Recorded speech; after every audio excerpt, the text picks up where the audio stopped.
I've spent the last 2 years studying the well-being of our correctional staff. I've worked to create practical tools and practices that will lead to better outcomes for our staff well-being. The result of my efforts can be found in the Values-Based Wellness Plan, now available for free on our Fourth Purpose website.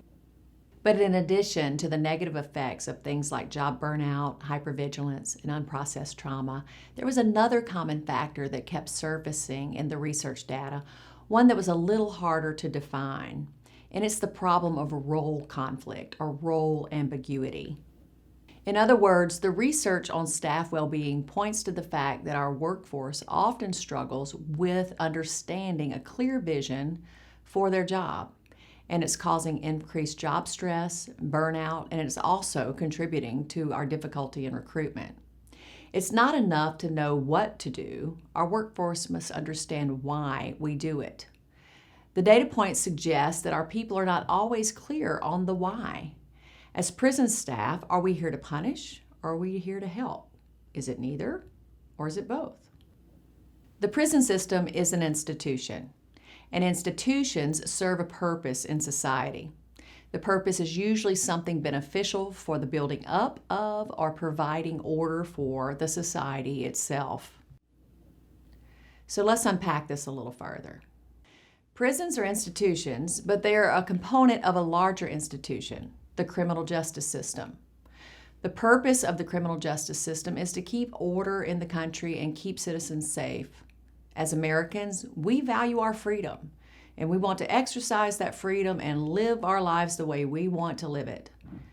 Yet when our freedom comes at the expense of someone else's well-being, then we as a society have to intervene. We as a people have to form and enforce laws that provide protection and order.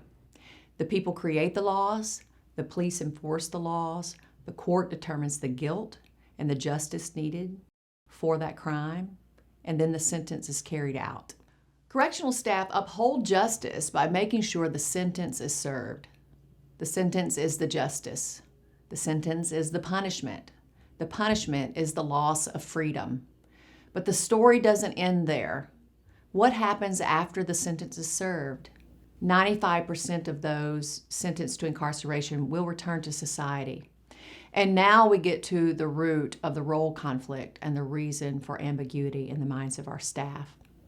Let me explain it this way. As a culture, we typically draw from a common narrative in our understanding of the bad guys.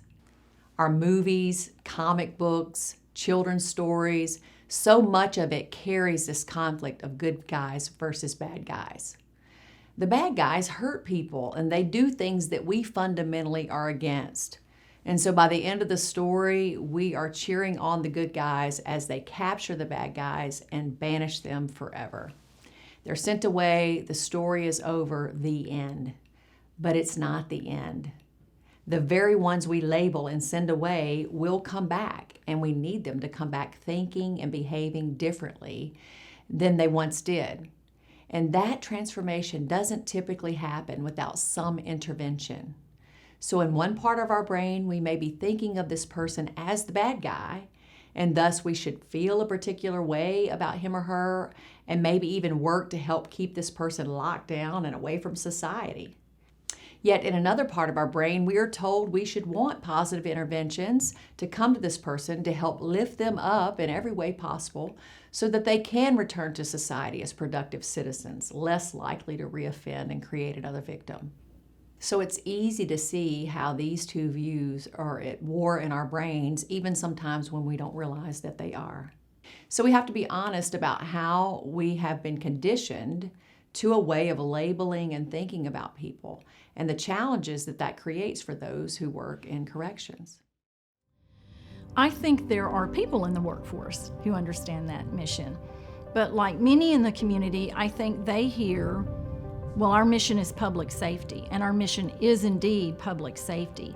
But I think the definition of public safety is what is sometimes confusing.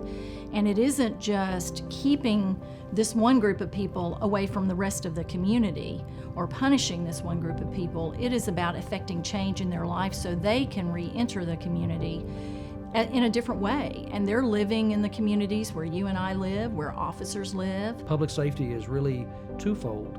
Incarceration is public safety. The punishment of a sentence is going to prison. It's not our job to inflict punishment past that. Our job at that point is to keep the individual in prison, but also offer the programming and the rehabilitative tools that can help that individual make changes in their lives if they choose to. The one mission of the criminal justice system should be that commonality we all share, which is advancing the public safety. Whether it's local law enforcement on the street, the prosecutors, our judicial branch, or adult corrections. We're all in this together because we all have the same mission of protecting public safety. Now, our contributions to public safety are different, but no one person is more valuable or less valuable than any other person or any other segment within the criminal justice system. It's an integrated system with that one public safety mission. Because the general public typically has this place for bad guys mentality about prisons, then it's no wonder that these cultural assumptions have hurt our ability to recruit a high quality and purpose-driven workforce. Public safety is the goal of corrections, but that has always required a dual role. Even in the American Correctional Association's preamble, we find these words. The role of corrections is to enhance public safety by assisting in the prevention and reduction of delinquency and crime.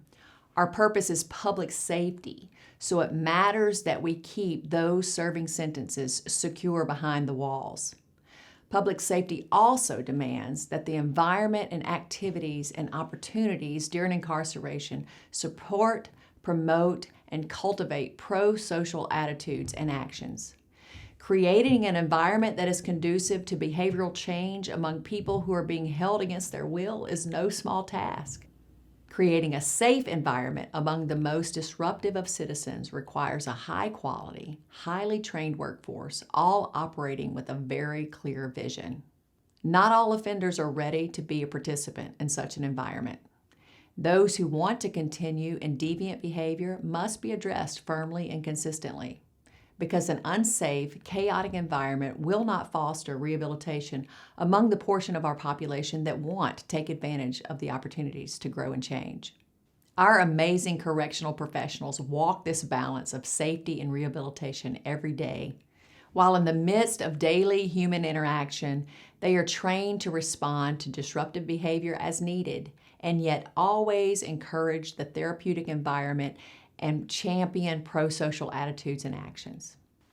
And that is the uniqueness of the correctional workforce, that amazing intersection of complex human services within a security framework.